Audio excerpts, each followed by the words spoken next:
A beautiful community. Let's do a quick analytical response to Putin's reaction to the US-Ukrainian peace proposal. But first, let's say a few words about Trump on Greenland. Trump said, Denmark is very far away. A boat landed there 200 years ago something, and they said they had rights to it. I don't know if that's true. I don't think it is, actually. We really need it for national security. Maybe you will see more and more soldiers go there. I don't know. So, two thoughts are important before we get on to Putin about this. One is that that's not a meaningless threat. It should be taken practically seriously as something that can move from discourse to action. Second, it's important to understand how far the global authoritarian wash is actually about sharing elements of an ideology. And one of these elements is what I call hyper-neoliberalism, the idea that you can buy everything, and what you can't buy, you can extort or, at the limit, threaten into your possession or conquer. And while there are respects in which Trumpism and Putinism are different, there are ideological respects like this in which they are similar. And it's important to recognize these organic family resemblances about the authoritarian wave distributing itself around the globe. Now, with Trump, as we're going to see very imminently on the main channel, there is also a special reason of a psychological kind why he submits to Putin. But that's for another conversation. Now, let's get to Mr. Putin. Putin's basically saying, in response to the ceasefire proposal, yes, but. But if you're saying yes with many buts to an unconditional ceasefire proposal, you are rejecting the unconditional ceasefire. So let's look at Putin.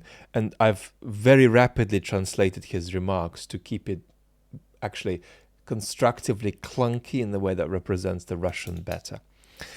Putin, I want to express gratitude to President Trump for paying so much attention to the regulation of the conflict in Ukraine. We agree with the proposal to halt military activities, but our thinking starts from the notion that we need to bring lasting peace to the conflict and eliminate its initial causes. Let's decipher that. Unfortunately, some of the central initial causes of the conflict are Ukraine's independence from Russia and NATO having a strong shape and a strong presence in Eastern Europe. That's melting down, which actually changes Putin's thinking to some extent, by the way.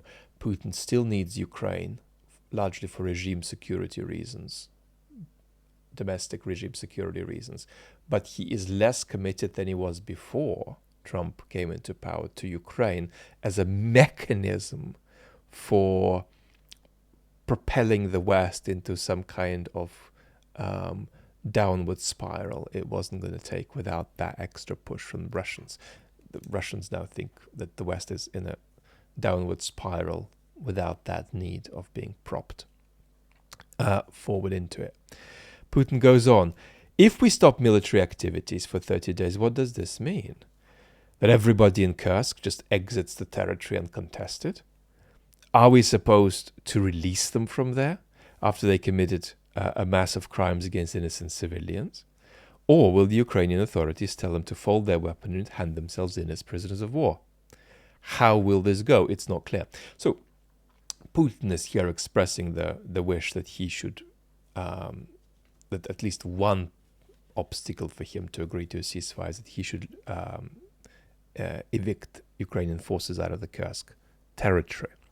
Putin goes on, how will other questions be settled along the line of contact that's almost 2,000 kilometers long? Questions of control and verification arise. How will these be handled?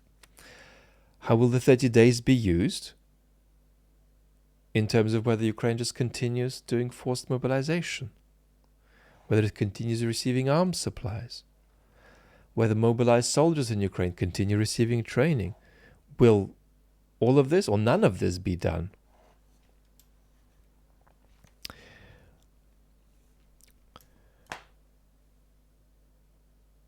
Putin is trying to link the ceasefire proposal to what he sees as the substantive resolution of the war. The United States is trying to de-link the two. We'll say more about that in a moment. But what that creates is a situation where Putin has to have a sense that his understanding of the root causes of the conflict have been dealt with. And that's really difficult to do, given that it requires Ukraine being in a precarious, ungovernable, and undefendable predicament. That's the only thing that gives Putin confidence. Zelensky's response: we've heard from Russia, and Putin's words are predictable and very manipulative.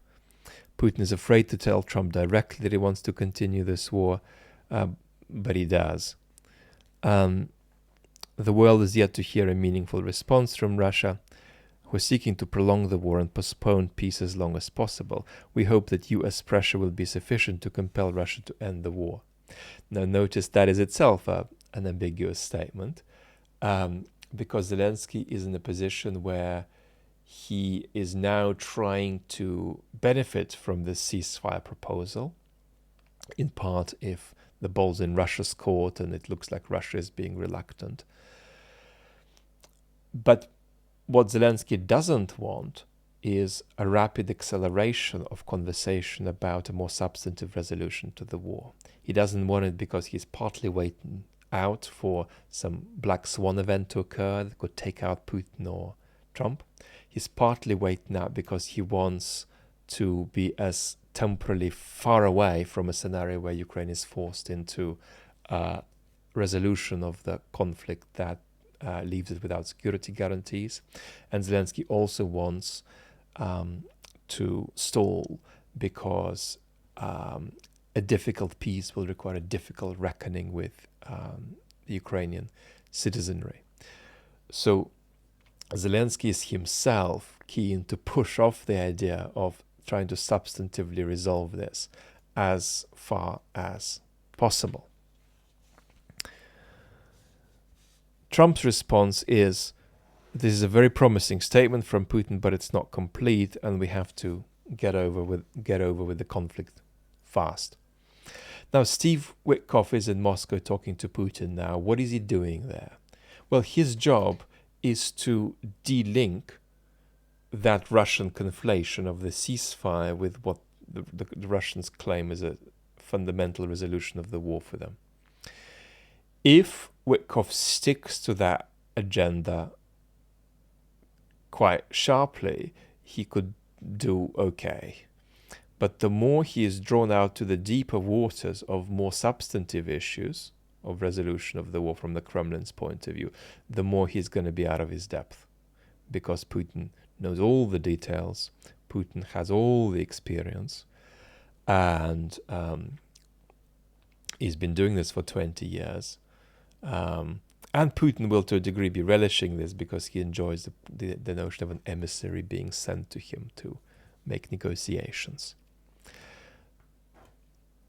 What we witnessed in the Oval Office, the ambush in the Oval Office, was partly about this too. What Zelensky was saying was no to separating out a ceasefire from a more fundamental resolution to the war. And then Ukraine had to change tack and try and play along with that separation, hoping the Russians would say no, which is what for now they're largely saying.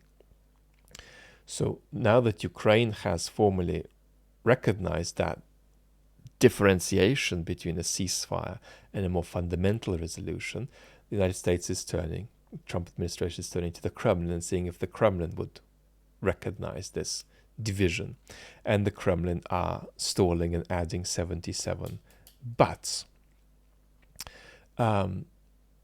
which fundamentally draw us back into a kind of Istanbul Plus scenario, where the Russians are making demands that aren't acceptable to anybody who wants a sustainable future for Ukraine, above all the demand for demilitarization, right? Now notice the post-truth nature of the communication from the Kremlin. Lavrov absolutely conflated a ceasefire with the more fundamental resolution of the war. Mr. Ushakov and Mr. Peskov didn't quite do that. And then Mr. Putin did a bit of a mix. Part of the reason for the mix isn't just to stall and see what you can get. It's also to test the temperature in domestic reception among elites, reception among the population as Putin perceives it, although there I don't see a problem for him. The population is sufficiently depoliticized to do whatever he wants. And reception among the Z radicals taken in the broadest sense. Now, Tatiana Stanovaya suggested that the potential compromise the Russians could try to push is a shorter ceasefire period contingent on these days being used to negotiate Russia's conditions, how to initiate substantial talks on the root causes, who would represent Ukraine, how to ensure that the pause isn't used for rearmament. The problem with that, however, is that the Trump administration is not ready to go into these substantive waters and doesn't know how to do that at this time. So that will just be the Russians again pushing against what the Trump administration wants, which is to separate out the ceasefire from a more substantive resolution of the conflict. Enough for today. Lots of love and talk soon.